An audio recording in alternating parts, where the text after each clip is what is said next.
Boa tarde, pessoal, tudo bem? Estamos aqui para mais uma live. Hoje vamos falar de compliance trabalhista com a nossa querida amiga, advogada, professora, doutora Cristiane Araújo.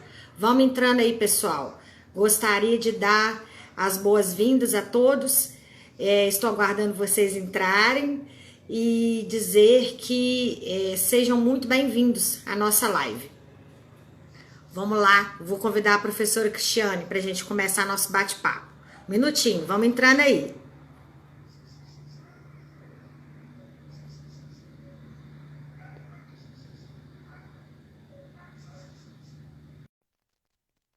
Guardando a Cristiane entrar.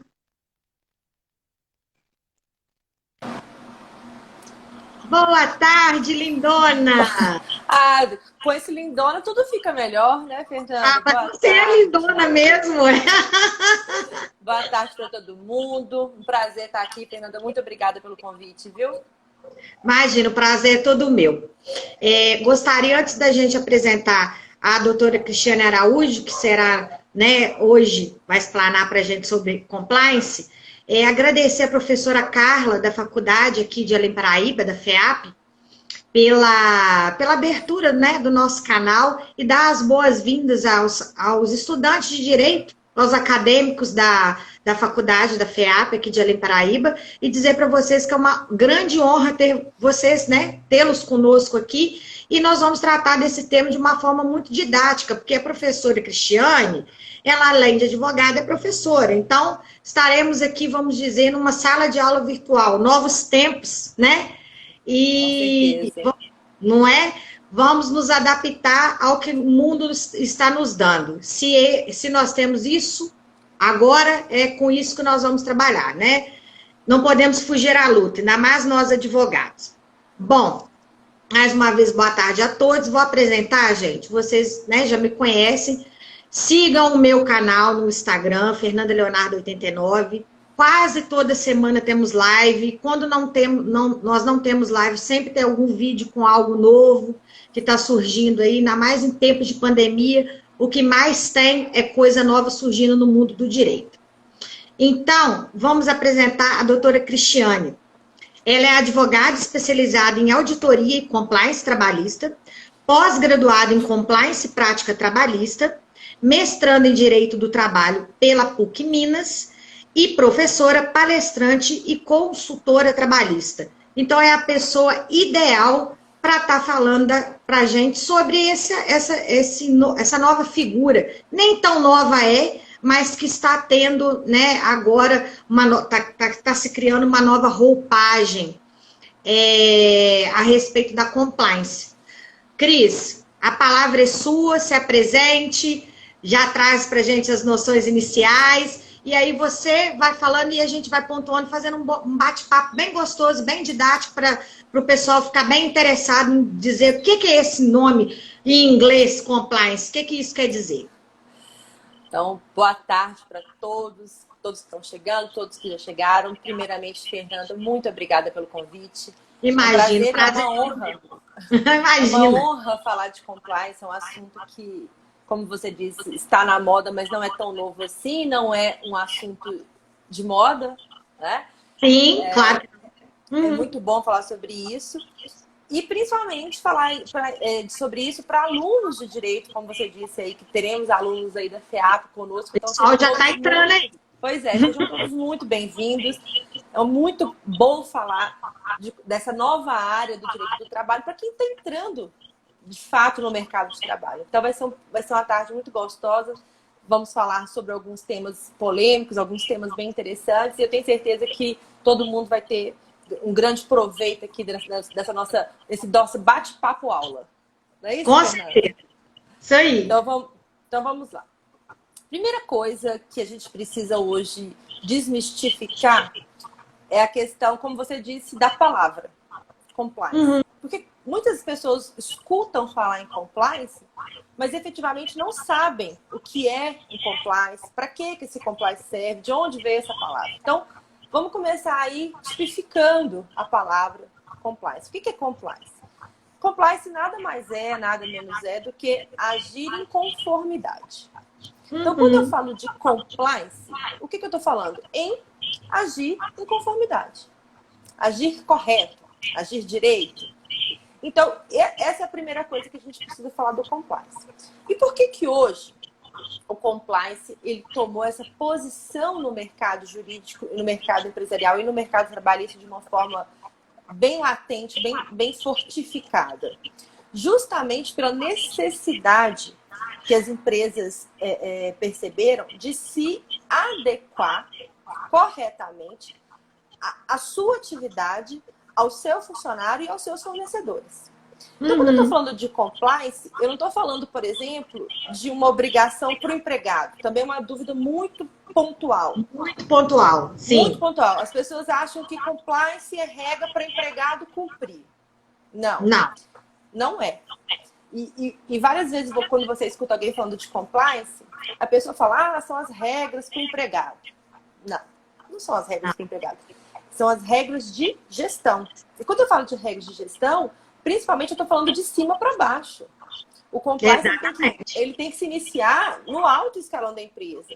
Você só vai ter um programa de compliance estruturado, bem formulado e efetivamente cumprido se ele começa de cima para baixo. Então, aí está o primeiro ponto que é muito importante, que é você separar a área do compliance da diretoria da empresa. Porque se eu coloco o compliance para os diretores também, eu não posso colocar que eles, por exemplo, eles giram o compliance, que eles façam o compliance. Por quê? Porque ali tem interesses particulares. Então, por exemplo, quando eu estou falando de programas de anticorrupção, como é que eu vou falar para o próprio diretor fiscalizá-lo se ele próprio está cumprindo, está fazendo algum tipo de corrupção? Então, eu tenho um embate aí. Então, hoje as grandes empresas, elas utilizam de mecanismos de compliance apartados dessa diretoria. E esses gestores de compliance, eles têm total liberdade para fiscalizar, para auditar, para justamente ver se essas regras estão sendo cumpridas ou não. Então, esse é o primeiro ponto muito importante, porque o profissional que ele quer entrar para o mercado de compliance, ele vai precisar aprender algumas coisas, não só aí da esfera trabalhista, por exemplo, de olhar um holerite, mas de gerir mesmo, fazer a gestão. É gestão, né? Gestão, exatamente. Essa gestão aí do funcionário, da empresa, desses dois e da área externa também. Porque eu vou ter aí, por exemplo... consumidor, né? Exatamente. Voltando muito especificamente para o nosso compliance trabalhista, a gente tem que colocar aí bem colocado a questão hoje dos dois principais instrumentos aí que a empresa tem para ela implementar esse compliance dela, que ela deve sempre começar pelo regulamento interno e pelo código de conduta. Sim. E aí também existe uma grande confusão, que as pessoas sempre acabam achando que esses dois instrumentos, eles são iguais, ou fazem sempre um documento constando os dois no mesmo documento, quando na verdade eles são instrumentos absolutamente diferentes e distintos, porque eles regulam. Direcionados para pessoas, para sujeitos completamente distintos, né? Não só o direcionamento deles, mas o que cada um vai aí tipificar. E, por exemplo, quando eu falo de regulamento interno, estou falando de regulamento interno da empresa. O regulamento interno, ele vai definir as regras da empresa. E aí, volta nisso que eu te falei, que não são as regras para o trabalhador cumprir. São as regras para o diretor cumprir, para o fornecedor cumprir, para o trabalhador cumprir. Então, eu estou falando de regras gerais. Então, quando eu falo dessas regras gerais, o que vai vir nesse meu regulamento interno? Eu vou ter lá, por exemplo, questão de uso de celulares, hoje que é extremamente importante. Eu tenho a LGPD, que é a Lei Geral de Proteção de Dados, que está entrando em vigor. Quando eu pego essa LGPD, aonde eu vou constar as normas da minha LGPD? No meu regulamento interno. Então, é lá que eu vou colocar, por exemplo, olha, o e-mail institucional não pode ser usado para mandar e-mail para o namorado. é lá que eu vou colocar, por exemplo, que eu, empresa, tenho acesso ao e-mail institucional e que o funcionário tem conhecimento. Então, Talvez você está utilizando ele para uma intimidade que eu, enquanto seu gestor, seu superior hierárquico, não tenho que saber daquela sua intimidade que está sendo tratada. Porque o e-mail é para tratar de questões do trabalho, da função que você exerce, e não de questões pessoais. Não é isso? Exatamente. E isso acontece muito, de a gente ver demandas trabalhistas, por exemplo, do funcionário mandar e-mail xingando o chefe, do e-mail institucional. E aí o chefe tem acesso a isso, manda a pessoa, né, embora seja demite ou por justa causa, ou não, enfim. E ela vai alegar que aquele gestor invadiu o e-mail dela. E aí eu tenho lá no meu regulamento interno, junto com a minha LGPD, que o e-mail não é pessoal, ele é institucional. Então, eu posso ter acesso. Então, todos aqueles dados que estão sendo tratados ali, eles podem ter, no caso, o gestor pode ter acesso. Então, vocês estão vendo como é importante a gente entender para que serve o documento? E não adianta, Fernanda, fazer um copia e cola. Não adianta pegar o regulamento interno, por exemplo, da padaria e colocar na farmácia.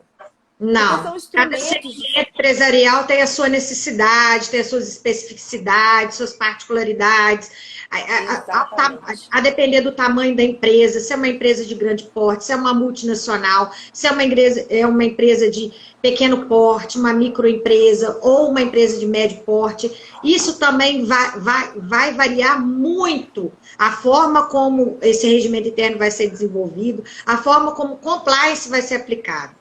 Então, é uma coisa muito individual. E é por isso que é muito legal, porque a lei geral e abstrata a gente já tem. Exatamente. Né? Todos nós já conhecemos essa lei. Nós já conhecemos. Um código de ética geral, princípios de moralidade, principalmente dentro do direito administrativo, a gente já conhece. Agora, aquela realidade daquela empresa ali, daquele segmento, daquelas pessoas que trabalham ali, as pessoas com as quais a empresa tem relações jurídicas, fornecedores e consumidores, isso é uma coisa muito individual. E só um profissional capacitado nesse quesito, né, que é a compliance, é que vai ter condição de entregar para essa empresa aquilo que ela almeja, principalmente na questão de evitar demandas, né, desnecessárias. Autuações desnecessárias de órgãos administrativos, como o Instituto Ministério do Trabalho, a própria Receita Federal, o COAF, né? O povo fala tanto de COAF aí. COAF e compliance tem tudo a ver, gente. Vocês que estão aí, acadêmicos, vendo isso na televisão todo dia, nós vamos tratar disso agora dentro do direito. Olha que bacana. Dentro do direito e colocando isso de uma forma muito clara. E aí, como você falou aí, de prevenir demandas, quando a gente fala desse compliance, é muito interessante quando a gente, dentro do direito do trabalho, trazendo aqui bem para o meu campo, a minha área de atuação, sim. Quando eu falo de compliance trabalhista, eu estou falando de toda aquela gestão, inclusive, da documentação.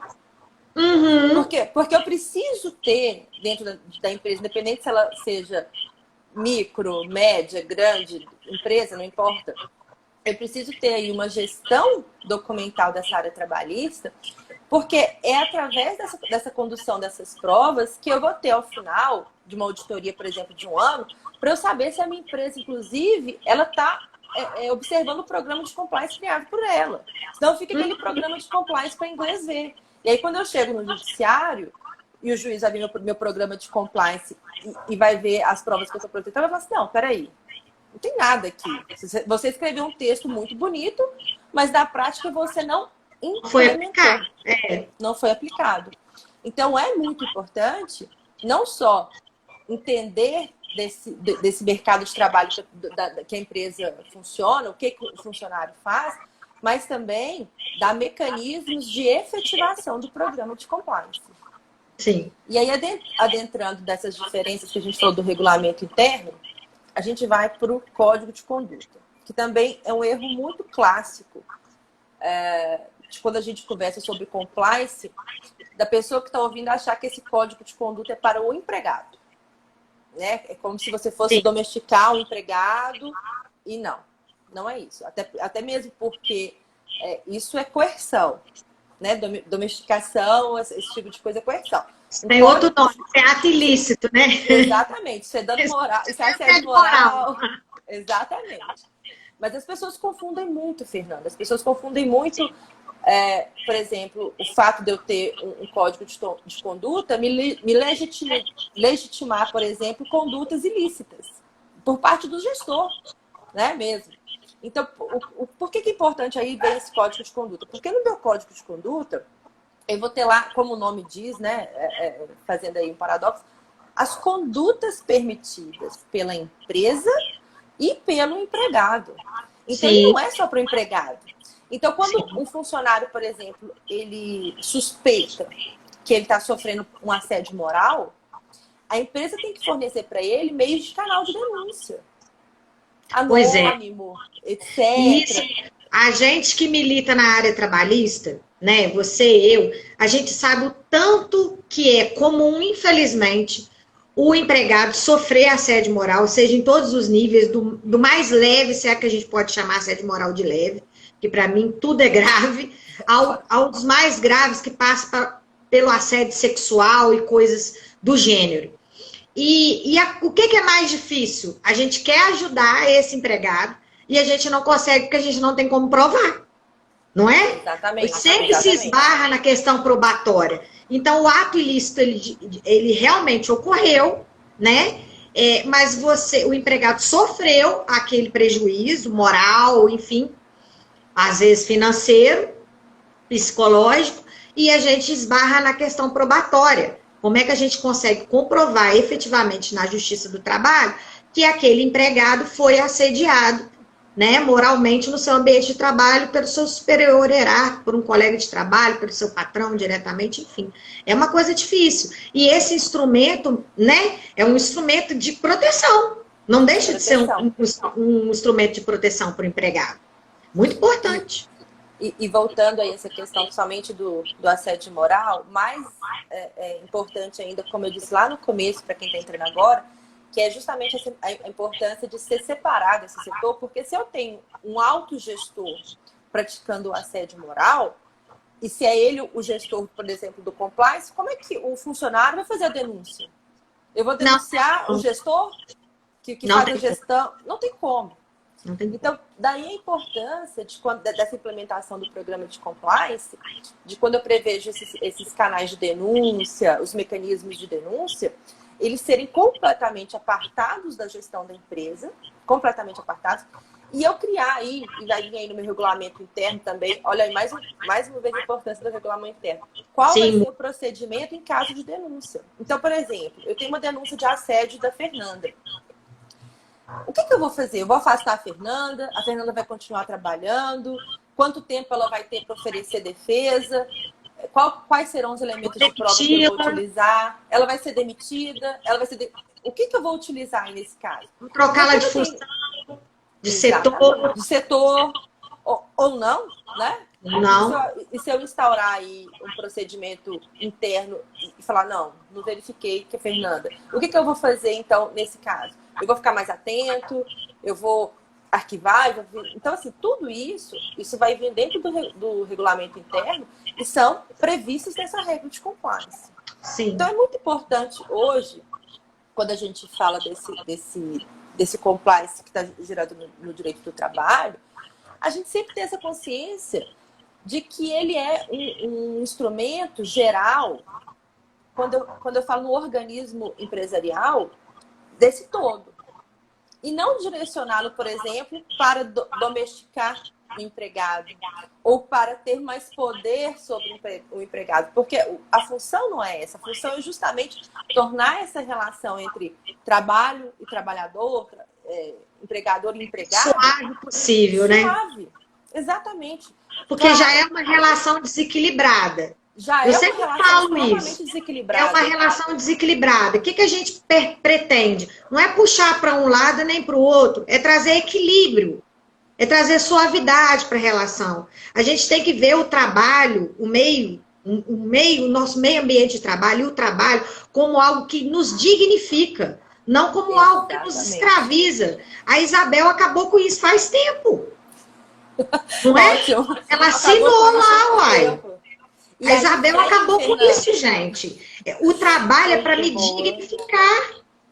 É para eu crescer como pessoa, como profissional. É para encher a minha vida de alegria.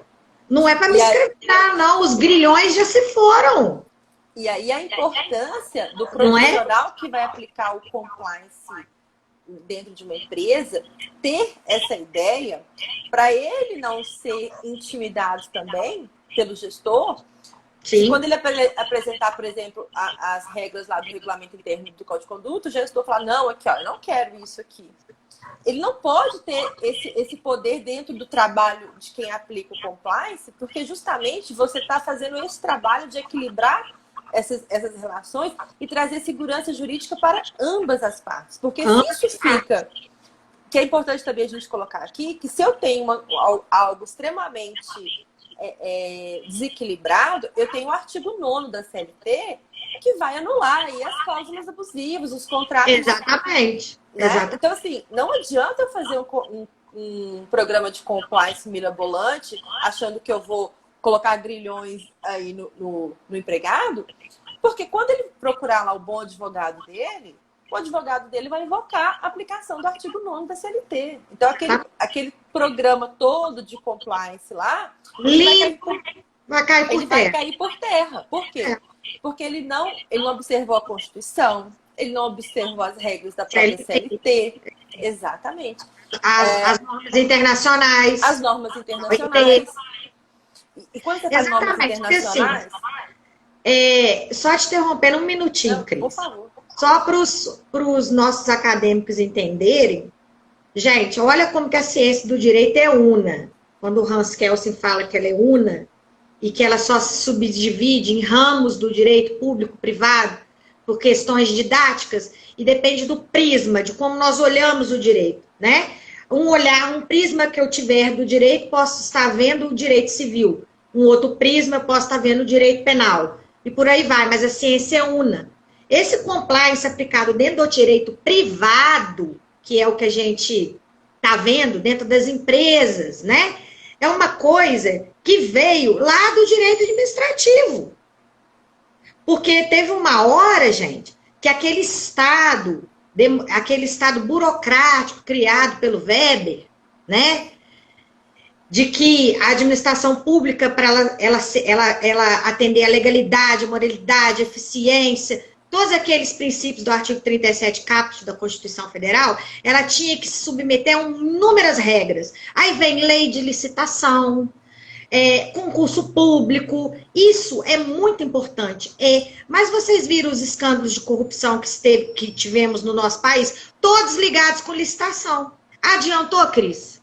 Não adiantou. Só 8666? Não, mas né? É importante. Aí, o que traz? Vamos trazer outros instrumentos. Então, a gente tira um pouco esse estado burocrático e põe o direito administrativo, legalista, procedimental e, né, positivista, e põe o Estado numa situação gerencial. Então, você vai ver controladorias, né? Controladoria Geral da União, COAF, outros órgãos que são externos à administração pública, que vão controlar a administração pública, com poder de sancionadores. Aí, o que aconteceu? Viram isso ficar muito legal dentro da administração pública, por que não trazer isso para as empresas? Para o direito privado. Para o direito privado. Porque elas não contratam com a administração pública o tempo todo? A gama de relações jurídicas que nós temos não é tão complexa, então foi visto que seria importante trazer esses mecanismos de controladoria, de gestão, de auditorias para dentro das empresas. E muitas pessoas acham que isso é coisa de multinacional, porque quem começou a exigir isso foram realmente as empresas de fora que trouxeram isso para o Brasil. Mas é importante também a gente colocar, Fernanda, que hoje nós temos vários estados da federação que estão colocando como requisito para admissibilidade aí de licitações que a empresa apresente o programa de compliance. Sim, sim. E a gente não está falando de multinacionais. Eu estou falando, por exemplo, se eu quiser fornecer mão de obra. Tratações ordinárias, isso. Tratações ordinárias. Eu não estou falando de grandes eventos, de grandes licitações, né? Eu estou falando da empresa média mesmo, da pequena, média empresa, que é a empresa que maior licita, que é licitada. Sim. Então, assim, né? E que emprega mais. E que né? emprega mais, exatamente. Então, assim... A gama de relações jurídicas desmistificar essa ideia de que o compliance é para multinacional, porque daqui a pouco aquela empresa que licita pequenos contratos, ela vai precisar apresentar o programa de compliance dela, porque a lei de licitações vai exigir dela como requisito de admissibilidade para o programa de compliance dela. E aí entra aquela questão também da efetividade, porque se eu peço uma auditoria e eu comprovo de que aquele programa ele não é aplicado e ele não é efetivado, essa inscrição vai ser indeferida. Exatamente. Olha o transtorno que traz para a vida do empresário, né? A atividade dele vai ficar comprometida, né? Porque... E como eu gosto de falar, não só a atividade dele, né? E aquelas outras pessoas que dependem daquela atividade. Exatamente, porque é uma gama de... uma reação em cadeia, né? É uma reação em cadeia, Fernanda. É um jogo de dominó. Ruim uma peça, todas vão ruindo em seguida. Então, isso, gente, não é uma coisa chique, apesar do nome ser em inglês. Mas apesar do nome ser em inglês. Nós brasileiros, a gente tem mania de importar terminologias. Terminologias, exatamente. Mas é bonito falar compliance. Compliance. Nada mais é do que dever de conformidade. Conformidade com a lei e normas jurídicas, lei em sentido estrito, normas jurídicas. E a questão que eu queria que você falasse, Cris, que eu acho super importante, principalmente para os acadêmicos, é a questão, a diferença, a transição que nós estamos vivendo com essa questão da compliance no Brasil, também levado por esses escândalos de corrupção, é sair da moralidade para a ética. Isso é muito importante. Para todos nós, mas para os acadêmicos principalmente. Não é só moralidade, não é só homem médio, gente. É ética. É ética em todos os sentidos, em todos os setores, para todos. É para o dono da empresa, para o empregado, para o gestor, para o terceirizado. É ética. Fala um bocadinho para a gente disso. E isso é muito interessante, Fernanda, porque também nos remete ao que a gente está falando aqui desde que a gente começou a conversar, que é exatamente essa mudança comportamental. Porque a gente tinha uma cultura, que é essa cultura, como você acabou de falar, da moralidade, de que eu só me preocupo se eu sei que eu posso ser penalizado ou que eu estou sendo vigiado. Né? Então, assim, se eu tenho uma dessas duas hipóteses, eu vou ficar vigilante. E você citou muito bem, quantos escândalos que nós presenciamos de corrupção, seja do baixo escalão ao mais alto escalão. Sim. Né? E aí, quando eu falo dessa implementação do programa de compliance puxando isso para a ética, eu estou falando de uma mudança de postura gerencial. E aí, quando eu falo de mudança de postura gerencial, tá aí a importância da conduta da pessoa que opera o compliance, porque ela precisa ter uma conduta extremamente ilibada para ela ter credibilidade. Então, quando eu falo dessa ética, se eu estou aqui aplicando esse programa de compliance e eu vou avaliar a sua ética, Fernanda, eu, antes de tudo, preciso ter aí respaldo para fazer isso. E aí, essa mudança comportamental, ela passa muito claramente também, e eu gosto desse termo, embora algumas pessoas não gostam, mas treinamento. Porque nós temos que ter em ideia aí que nós, pessoas, nós não fomos ensinados ao trabalho ético. Na verdade, o que a gente aprende, a gente fica vendo aí muito na televisão, etc., escândalos, esses dias, né, teve um muito triste, inclusive, é justamente isso, de que eu vou focar no lucro e eu vou fazer tudo para aquilo. Lucro, mais-valia. A mais-valia do século XVIII, gente. Olha como que você vê. Do século XVIII. Pode ser aplicado hoje. E eu aprendo isso, né? Na faculdade eu estudo isso. E aí, quando eu falo dessa mudança comportamental, é muito importante, quando eu falo de ética, eu ensinar a ética. Eu ensinar a ética na faculdade, eu ensinar a ética na empresa, eu ensinar a ética dentro da minha casa, dentro do meu ambiente, para eu conseguir introduzir isso, porque essa mudança, Fernanda, ela só virá realmente com a mudança de comportamento. Como a gente está falando aqui, não adianta eu ter um programa de compliance se os grandes gestores não aplicam o compliance porque eles não estão interessados em agir eticamente. Aí não adianta nada. Não adianta. Então, é muito importante essa mudança, quando eu falo da gestão, eu colocar essa introdução e fazer isso, fazer treinamentos, fazer palestras, trazer para a academia mesmo, academia quando eu digo os acadêmicos. Os acadêmicos. Essa mudança da postura, deles estudarem e entenderem que esses princípios, mais do que bonitos, eles devem ser aplicados, porque se eu consigo fazer isso, eu vou estar atingindo aquele estado de excelência. E aí, o estado de excelência, ele prevê não só eu enquanto indivíduo, mas com relação à sociedade. E eu gosto muito de chamar esse aspecto porque a gente hoje está vivendo um enfraquecimento muito grande da consciência coletiva.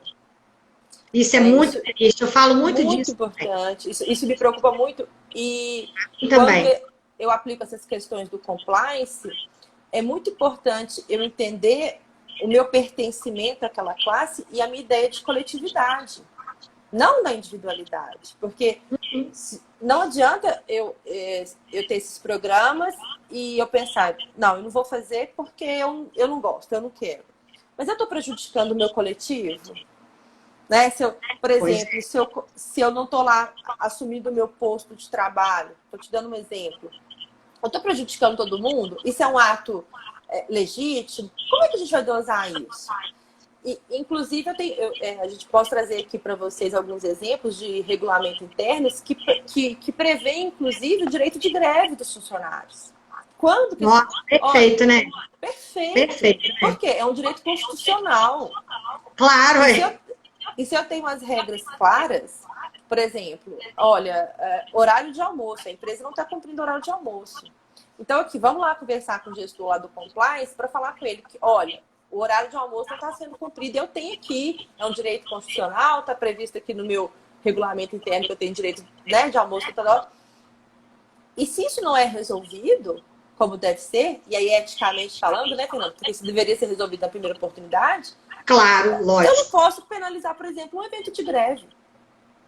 Porque não pode. Aí depois não pode falar que a greve é ilegal.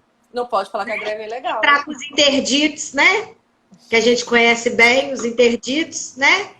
Exatamente. Dizer que a greve é ilegal, que está tendo piquete, né? Que o povo quer arruaceiro, né? Porque é assim que fala. Falou em greve.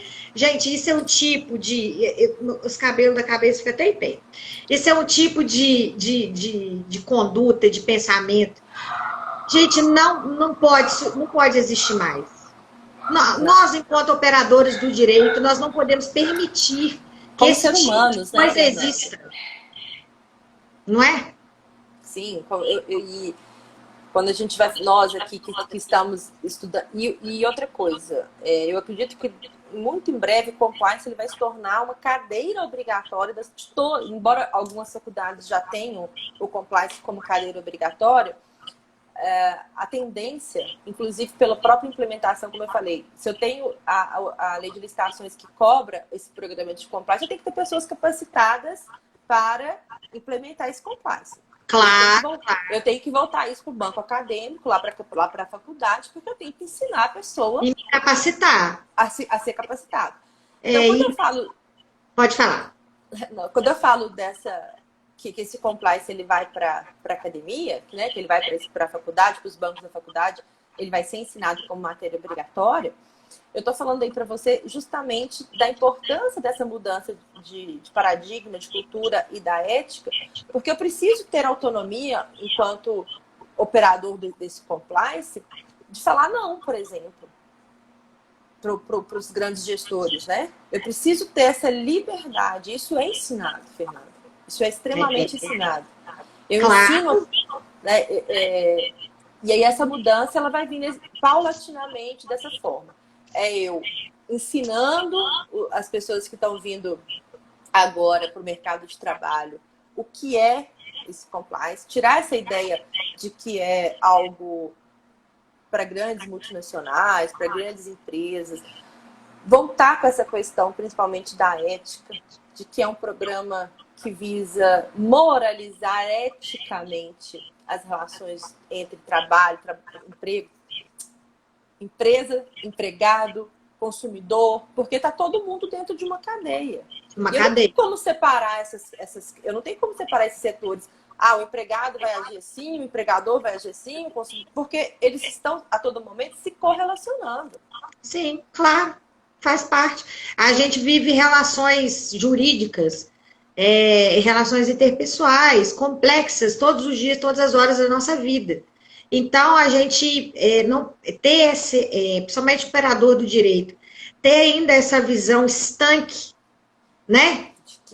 Uma coisa é uma coisa, outra coisa é outra coisa, como diria. Mas é isso mesmo. Então, assim, o operador do direito, principalmente nós advogados, qual que é o nosso papel nisso tudo? Eu sempre falei, desde que eu me formei,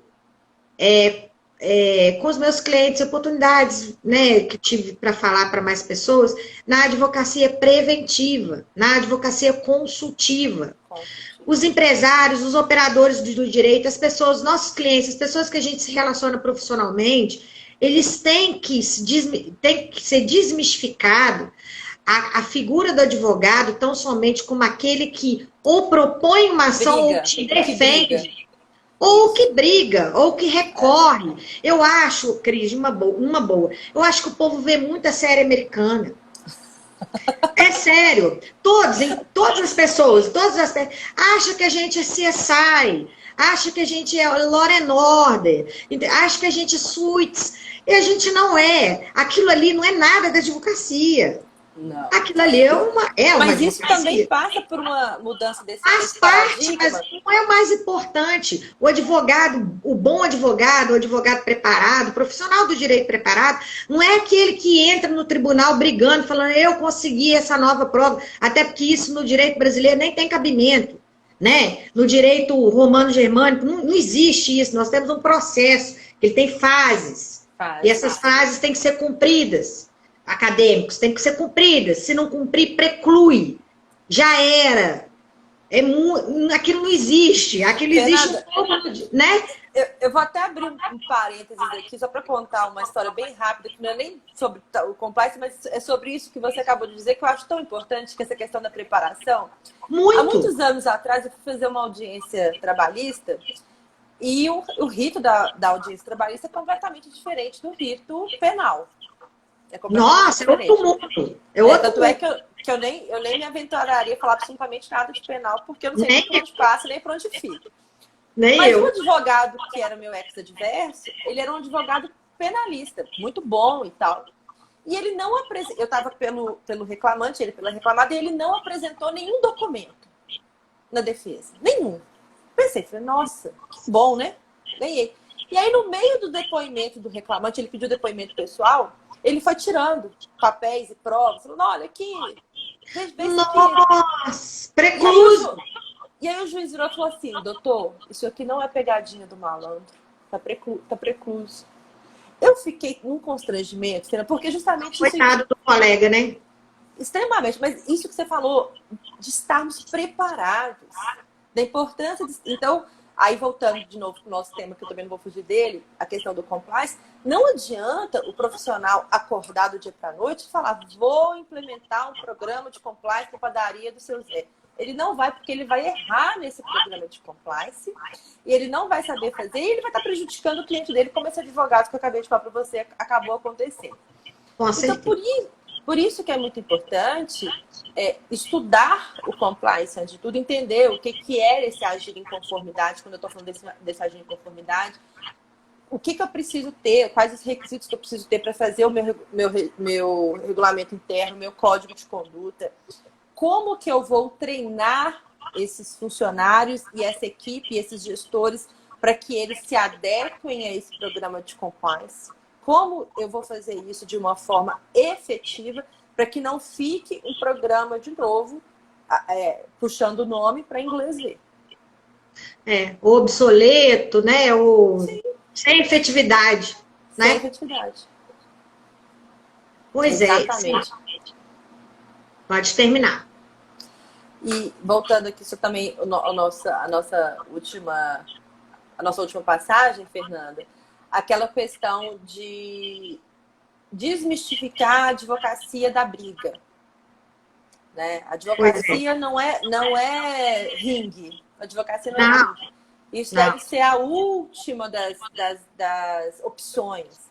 Então, e quando eu falo desse compliance, o compliance está fortalecendo novamente, ou talvez pela primeira vez no Brasil, a ideia da advocacia consultiva.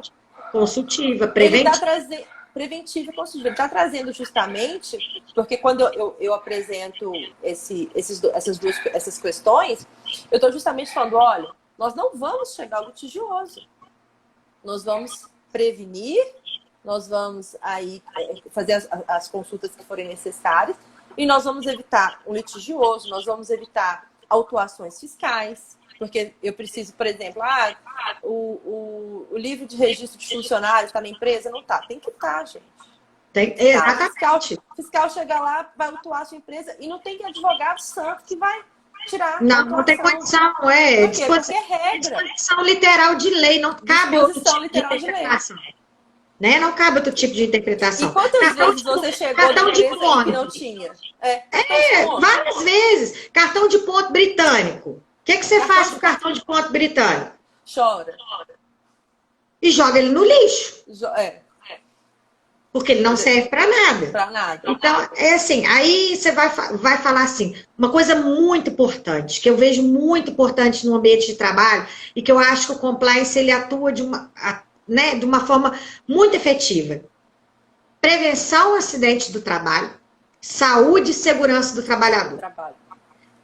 Tem empregador que, assim, eu achava que já achei que era muito desleixo. Tem muito desleixo, tem muito não tô nem aí.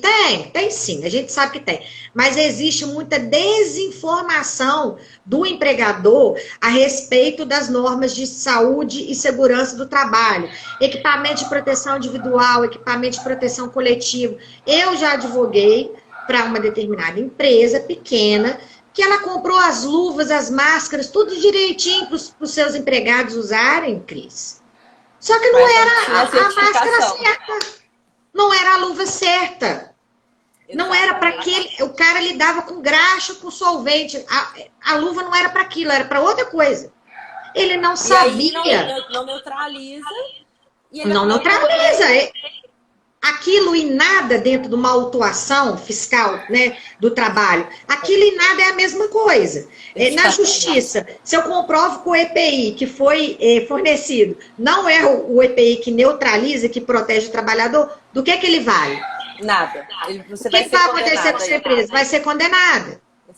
Se esse empregado sofre um acidente do trabalho, o material corrosivo corrói a mão dele, causa alguma lesão, a responsabilidade da empresa já está aprovada. Ela agiu com imperícia, ela agiu com imprudência. E aí a gente sai da questão aí dos regulamentos, né? Regimento interno, regulamento. E quando a gente fala de segurança do trabalho, saúde do trabalho, Fernanda, é muito importante também, mais uma vez, a qualificação e preparação de quem está implementando esse programa, porque ele tem que entender dessas normas, porque ele vai colocar isso no PPRA e no PCMSO. Exatamente. São os dois documentos que tratam. E aí a pessoa fala, vou pegar o PPRA, o PCMSO da empresa aqui do meu vizinho e vou colocar na minha. Aí cai nisso que você falou, né? Uma padaria e outra é farmácia. E aí os instrumentos vão estar completamente distintos, né? Não vai ter nada a ver com a relação de trabalho. E aí você vai, mais uma vez, correr o risco. E quando eu falo... E acidente de trabalho, Fernanda, eu gosto até de abrir um parênteses, porque... quando eu pago insalubridade, etc., eu ainda tenho uma vantagem. Mas quando eu tenho acidentes de trabalho, principalmente que envolve mortes ou doenças incapacitantes para o resto da vida, eu estou tratando de um ser humano. Então, assim, e não tem valor indenizatório que repare uma vida. Isso né? Às vezes eu já escutei também muitas pessoas que implementam o programa de colocar valores de indenização, por exemplo. Eu falo, olha, você não tem que colocar valores de indenização, você tem que colocar... Isso é absurdo, eu acho absurdo também. Não, você tem que colocar mecanismos para coibir o acidente, para prevenir o acidente. Para que ele ocorra. Para evitar que ele ocorra. E não para prever o pagamento dele, caso ele ocorra. Então, tá vendo como é uma mudança aí, essa questão cultural, de pensamento mesmo. Eu vou implementar o programa para evitar e não para minimizar o prejuízo. Eu não quero ter prejuízo. Exatamente. Então, hoje, se nós pudéssemos definir essa questão desse compliance que está entrando, ele é essa preservação para evitar o dano. E eu não estou falando porque eu não quero que a empresa pague. Como eu disse, pagar, a gente está falando de dinheiro, eu estou falando de vidas. Né? A gente está falando aqui de vidas. Não adianta, agora na tragédia da Vale, sei lá quantos milhões que foram as indenizações, mas ninguém vai ressuscitar do túmulo ali.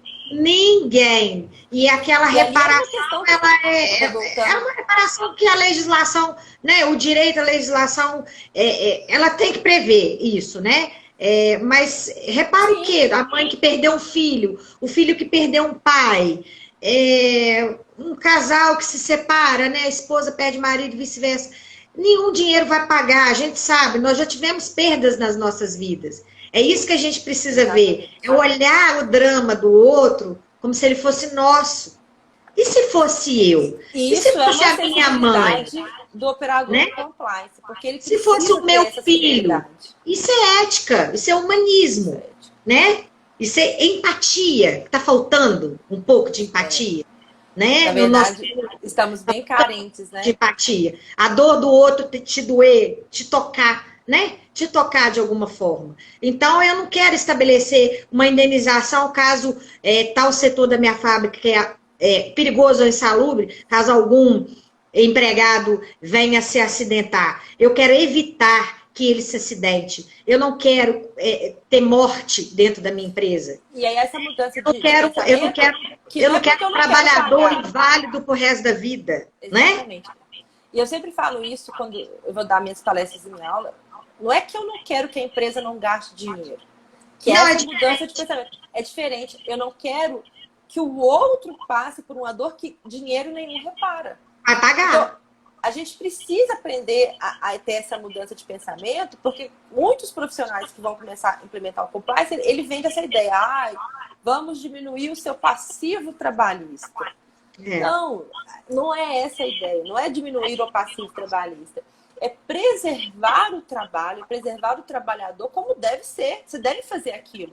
É o dever ser. A valorização social do trabalho e dignidade humana. Não é? Agir, exatamente.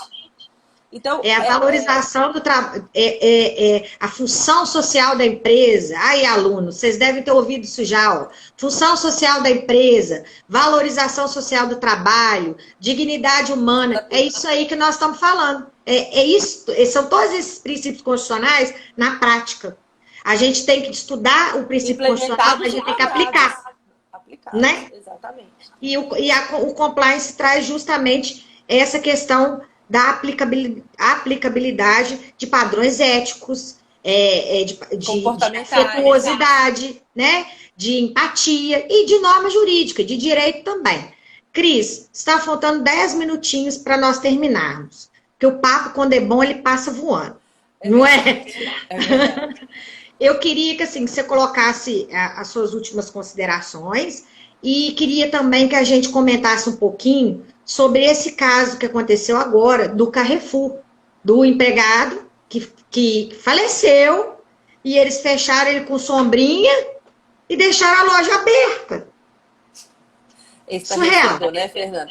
Estarrecedor. Fala um pouquinho pra gente.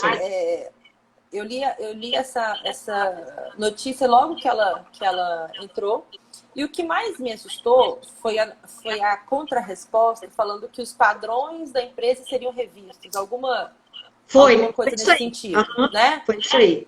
E aí, quando eu leio uma resposta dessa, que os padrões serão revistos, eu que implemento o compliance, o que eu entendo? Que o padrão era não fechar a loja e deixar o funcionário morto no chão? Esse era o padrão? Porque quando eu coloco que os meus padrões serão revistos... Entendeu? E aí, quando eu li, eu falei, meu Deus.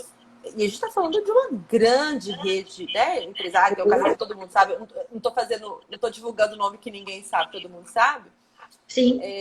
Por mais que esse protocolo não fosse previsto, porque ninguém realmente espera que uma pessoa caia e morra durante, né, assim, que não fosse um acidente de trabalho, que foi uma fatalidade, independente disso, por mais que eu não tivesse isso no meu protocolo, eu volto aí para essa questão que você falou do humano, que eu tenho ali o irmão de alguém, o pai de alguém, o filho de alguém, que acabou de falecer, e isso não é midiático, isso não é show, sabe? Exatamente. Eu não posso ter... Então, assim, talvez uma ligação para um gestor de compliance tivesse, naquele momento, resolvido e falou assim, olha, fecha o setor e esvazia. Por quê? Porque eu não posso expor a figura. Isso gera dano moral, isso gera... Isso é muito sério. Sim, isso é muito sério. porque, embora o funcionário tenha Isso, falecido... Cris, só te interrompendo um minuto. Isso, eu acho que tipifica até crime de respeito contra os mortos. Não é nossa área, não, mas tipifica. Mas tipifica a questão do dano. Ah, com certeza. Entendeu? Então, assim, como eu falei, eu não preciso ter isso na minha norma para saber que isso gera um dano. Eu tenho ali um dano à pessoa exposta. Saiu em todos os jornais, fotos, etc. Nossa, né? Como se não tivesse existido. Então, voltando sempre para essa questão da moralidade, da ética, é muito simples. É só eu ter essa ideia do que é minimamente esperado para aquela situação, por mais que ela não esteja prevista no meu regimento interno ou no meu código de conduta. O que eu não posso fazer é manter aquela atividade, ou o que quer que seja, como se nada tivesse acontecido, porque aconteceu. Sim. Então, a gente volta a isso. E aí, aqui para as minhas considerações finais, até porque, como você disse, a gente já está falando e o vídeo vai cortar, a gente vai cair. Ter essa ideia, Fernanda, desses acadêmicos que nos estão assistindo, dessas pessoas que estão nos assistindo, dessa importância da gente entender para quê, por quê e qual que é a aplicação desse compliance, e não colocá-lo simplesmente como uma ideia bonita que veio lá dos norte-americanos, desse nome, mas entender que eu posso, a partir de agora, usar esse instrumento para uma maior moralização das relações de trabalho. Então, eu sempre falo, e eu advogo para empresas, eu implemento compliance para as empresas, e às vezes o advogado fala comigo, e você consegue falar isso para o empresário? Eu falei, consigo, porque eu consigo mostrar para ele que se eu estou agindo preventivamente, eu estou fazendo a minha função social aí, que não é só gerar emprego, mas que é da qualidade do emprego, que é muito importante, também falo isso. Não adianta eu fornecer emprego, eu tenho que fornecer emprego com qualidade. Uma coisa não elimina a outra. Sim. E através desses programas, você vai ter um ambiente de trabalho muito mais saudável. E aí você tem aumento de produção, aumento de lucro, porque uma coisa puxa a outra. Aí eu falo, olha, você não está sendo bonzinho também.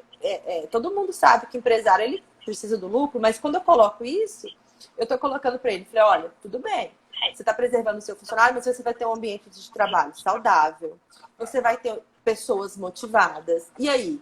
Tudo funciona muito melhor. Produtivas, né? Altamente produtivas, sim. Sim. Não é pecado Vestir na camisa da empresa, né? Como diria, vestir na camisa da empresa. Então, assim, hoje, quando a gente fala dessa implementação do programa de compliance, ele bem feito, ele bem estruturado, bem estudado, porque é um programa que leva tempo, né? Você não vai formar um programa de compliance na empresa em um mês. Você vai precisar estudar. Mas isso implementado, isso bem organizado, só tende a colher bons frutos. Então, é um mercado hoje novo, para quem está entrando no mercado de trabalho, né? Do direito do trabalho. E é um mercado que eu realmente acredito que possa modificar um pouco essas relações aí tão desiguais que a gente anda vendo. Com certeza, Cris, com certeza. E eu acho assim, quando a gente vive, né, a humanidade passa por crises, e nós estamos passando por uma muito grave, né? uma crise econômica, social, sanitária, em todos os níveis.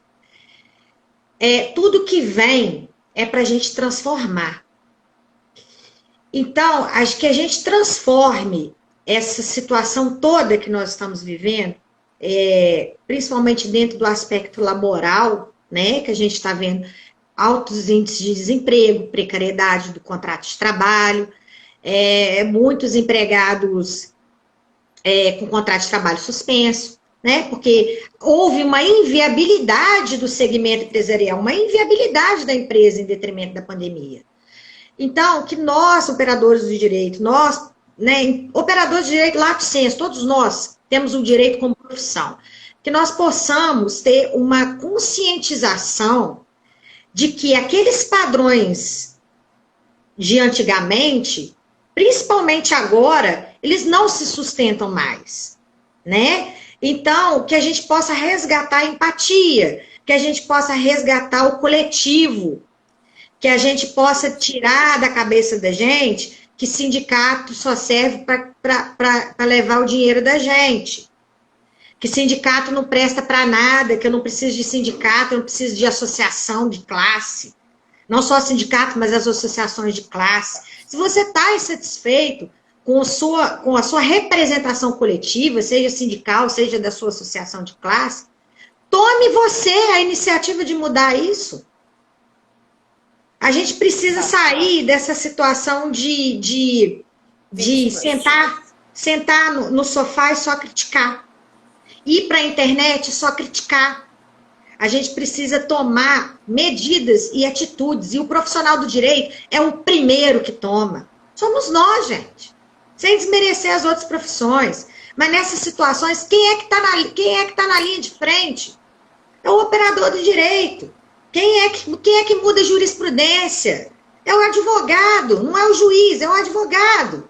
É a gente que vai lá dar a nossa carinha linda para bater e falar assim, excelência, essa lei não pode ser interpretada dessa forma mais, tem que ser de outra e outra. E aquilo muda e vira súmula. E daqui a pouco a legislação muda baseada na súmula que fomos nós que criamos. Não é? É isso mesmo. Entendeu? Então, vocês, acadêmicos que estão aí nos assistindo, vocês possam ter essa conduta. Compliance não é uma coisa chique, não é uma coisa que é só para grande empresa, não é uma coisa só para gente rica, e não é uma coisa só para advogado chique. É uma coisa que pode ser utilizada em todos os segmentos. É uma situação, é um mecanismo altamente democrático, que vai atender a todos e vai gerar emprego para todo mundo.